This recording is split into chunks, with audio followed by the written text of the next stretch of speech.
ये कहानी है सीतापुर गांव की, जहां मिट्टी की खुशबू तो थी, लेकिन कई घरों में खाली चूल्हे भी थे।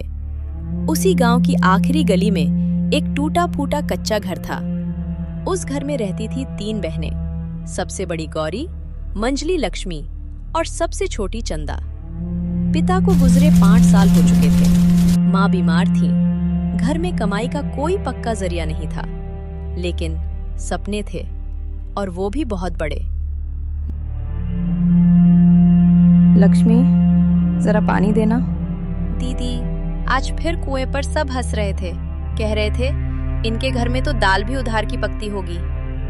लोगों का काम है बोलना, हमारा काम है सहना और आगे बढ़ना। दीदी, आज मास्टर जी ने कहा अगर मैं इस बार जिला टॉप कर गई तो मुझे छात्रवृत्ति मिलेगी। सच में? हाँ दीदी, तब मैं शहर में पढ़ सकूंगी। तू जरूर पढ़ेगी, चाहे मुझे दिन रात खेत में काम करना पड़े। गौरी बेटा,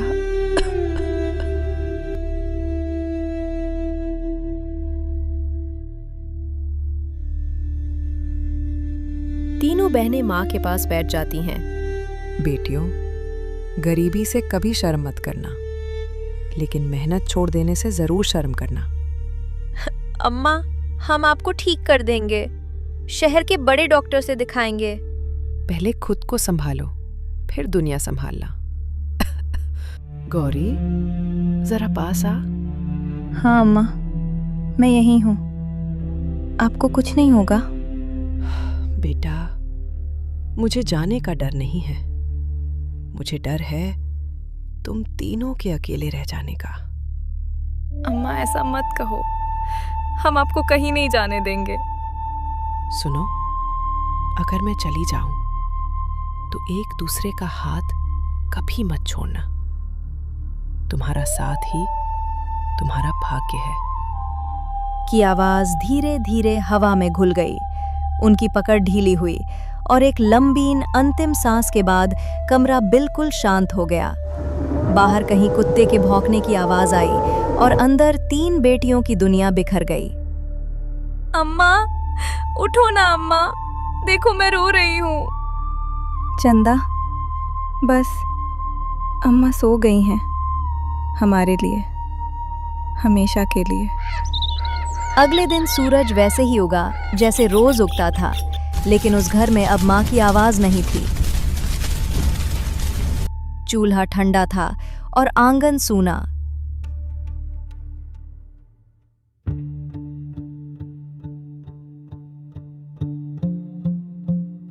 गौरी सिर्फ 22 साल की थी, लेकिन जिम्मेदारियां 50 साल की औरत जैसी थीं। दीदी, हाथों में छाले पड़ गए। छाले मेहनत के मेडल होते हैं, दर्द देंगे, लेकिन एक दिन गर्व भी देंगे। रात उनके लिए आराम नहीं, उम्मीद का समय होती थी। दीदी, अगर मैं अफसर बन गई तो सबसे पहले क्या करूं? हमारे लिए बड़ी सी रसोई बनवाना। तीनों हल्के से हंसती हैं, फिर चुप हो जाती हैं। दीदी, क्या सच में हमारा भाग्य बदलेगा? भाग्य आसमान से नहीं गिरता, उसे जमीन पर पसीना बहाकर बनाना पड़ता है। एक दिन दरवाजे पर जोर की दस्तक होती है। दरवाजा खोलो। गौरी दरवाजा खोलती है। कैसी हो बेटियों? ठीक है चाचा जी। रघुवीर अंदर बैठता है।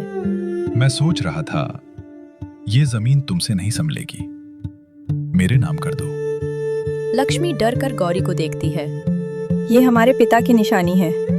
और मैं तुम्हारा भला चाहता हूँ। भलाई जमीन लेकर नहीं होती चाचा जी।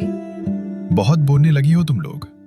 याद रखना, दुनिया इतनी आसान नहीं है। वो गुस्से में चला जाता है। दीदी, वो कुछ कर देगा। जो गलत होता है वो डरता है, हम नहीं डरेंगे। उस रात मौसम ने भी उनका इम्तिहान लेने का फैसला कर लिया। दीदी, चंदा को पकड़ो। लक्ष्मी,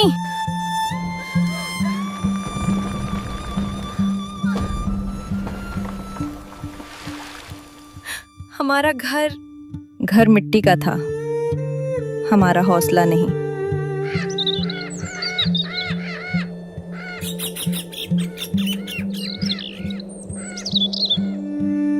बेचारी लड़कियां, जमीन बेच देती तो अच्छा था। गौरी सब सुनती है लेकिन चुप रहती है। तभी मास्टर जी आते हैं।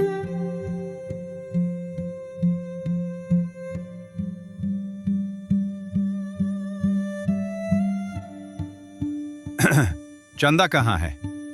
जी विद्यालय चलो, आज तुम्हारा रिजल्ट आने वाला है।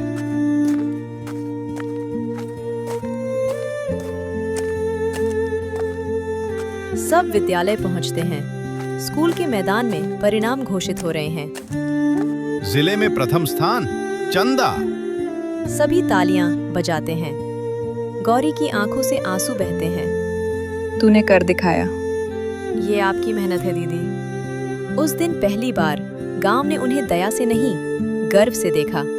तूफान गुजर चुका था, लेकिन अपने पीछे छोड़ गया था टूटा हुआ घर, भीगा हुआ अनाज और एक नई चिंता। गांव वालों ने 2 दिन सहानुभूति दिखाई। तीसरे दिन फिर वही ताने शुरू हो गए। गौरी मिट्टी गूंथ कर दीवार ठीक कर रही है। दीदी, हाथ छिल रहे हैं तुम्हारे। छिलने दो, जब घर खड़ा होगा ना, दर्द खुद ही भाग जाएगा। चंदा कोने में बैठी पड़ रही है, लेकिन ध्यान बार बार टूटे घर पर जा रहा है। दीदी, अगर मैं शहर चली गई तो आप दोनों अकेली पड़ जाओगी। अकेले तब होते हैं जब उम्मीद चली जाए। तू तो हमारी उम्मीद है।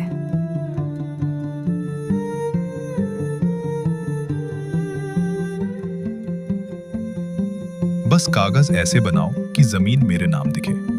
3 अनपढ़ लड़कियां हैं, कुछ समझेंगी नहीं। पैसा लगेगा। जितना लगे, काम हो जाना चाहिए। हाँ।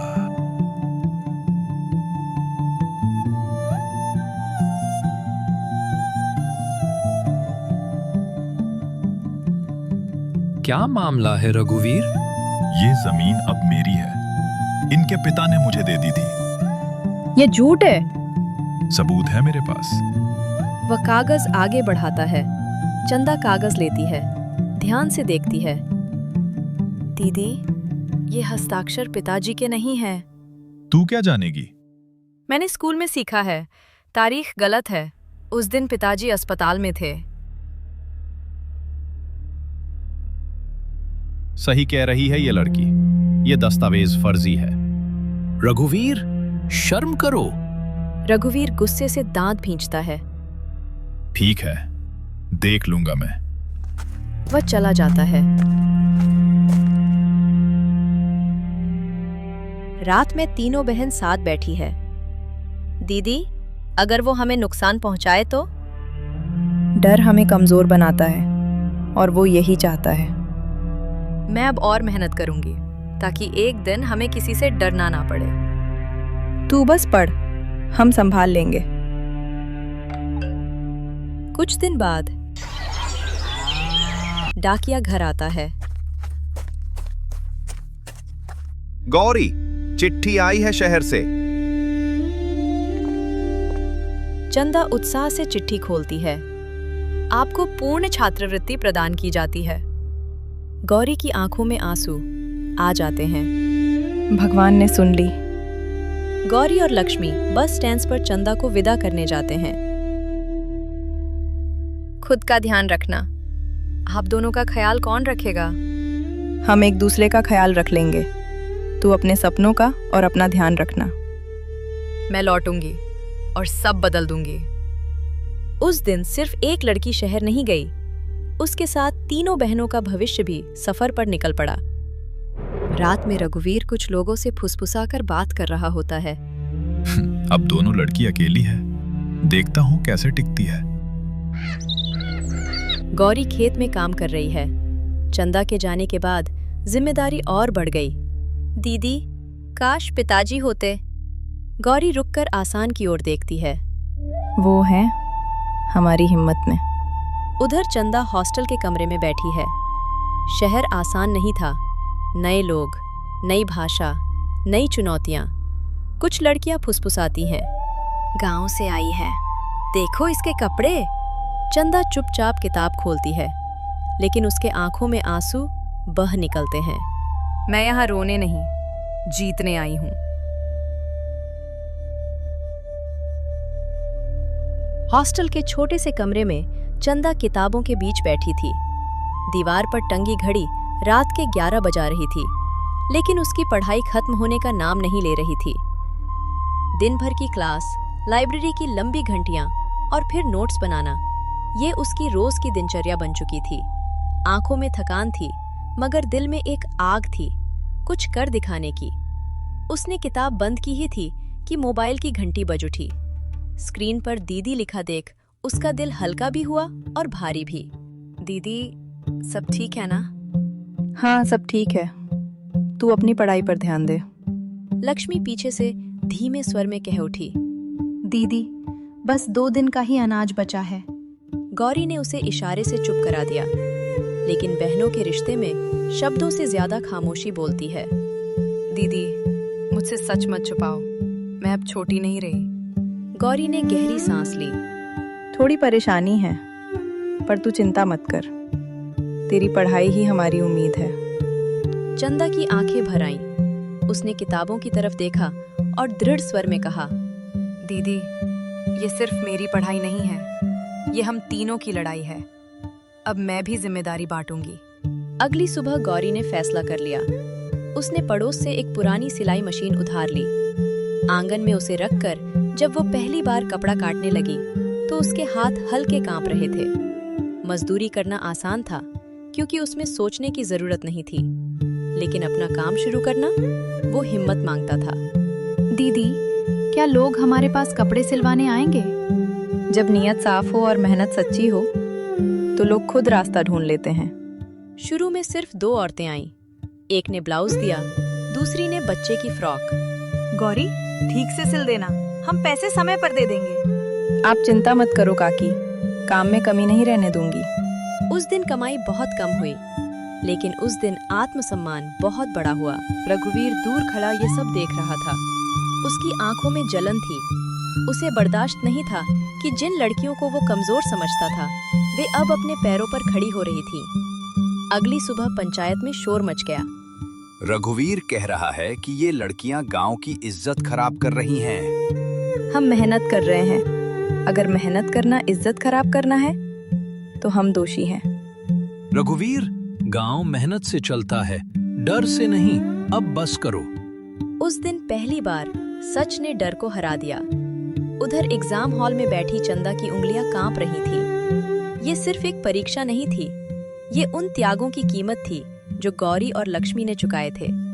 उसने आंखें बंद की और मन ही मन बोली, ये जवाब सिर्फ मेरे लिए नहीं, मेरी दीदी के हर त्याग के लिए है। फिर उसने लिखना शुरू किया। घड़ी की टिक टिक अब उसे डरा नहीं रही थी। कुछ दिनों बाद, दीदी, रिजल्ट आ जाएगा ना? हाँ, आज हमारी किस्मत का फैसला है। मोबाइल की घंटी बजी। दोनों के दिल एक साथ धड़क उठे। हेलो दीदी, क्या हुआ? बोलना। चंदा रो पड़ी। मैं चयनित हो गई दीदी, मैं सरकारी अधिकारी बन गई। गौरी की आंखों से आंसू बह निकले। हम जीत गए लक्ष्मी, हम जीत गए। दोनों बहनें एक दूसरे से लिपटकर रोने लगी। ये आंसू हार के नहीं थे, वर्षों की तपस्या के थे। कुछ महीनों बाद बस से उतरती चंदा अब सिर्फ छोटी बहन नहीं थी, वो पूरे गांव की उम्मीद बन चुकी थी। तीनों बहनें गले मिली। किसी ने कुछ नहीं कहा क्योंकि शब्द छोटे पड़ गए थे।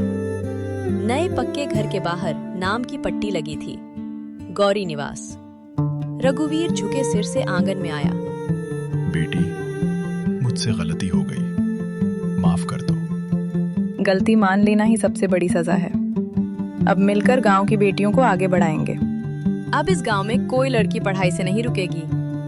दीदी, तुम सही कहती थी, छाले एक दिन हमारे मेडल बनेंगे। अब कोई हमारी जमीन नहीं, हमारे सपने भी नहीं छीन सकता।